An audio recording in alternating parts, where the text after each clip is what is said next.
جمعې په ورځ تاسو درود په ما پیش کیږي نو د جمعې په ورځ باندې درود شریف ډیر وای نو هر ورځ یې وایي خو ګوره ورځو کې اثر وینو ځکه نبی علیه السلام فرمایي دا ډیره غوره ورځ ده په ټولو کې نو په دې کې د درود شریف کثرت ډیر کوئ دا څومره خوش قسمتي ده وی فإن صلاتکم معروضة علی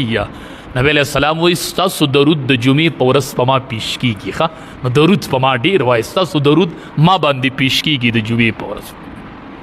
او یو صحابي ترېنه تپوس هم کړی و د نبي کریم صلی الله علیه وسلم چې د الله حبیبه چې تاسو وفات شئ نو تاسو چې مونږ قبر کې کیدو تاسو وفات شئ دی نه پس خو به تاسو باندې بیا هم درود پیش کیږي چې قبر کې وفات شئ او د دنیا نه لاړ شئ ستاسو وجود مبارک به ختم نشي نبی کریم صلی الله علیه وسلم صحابي ته وی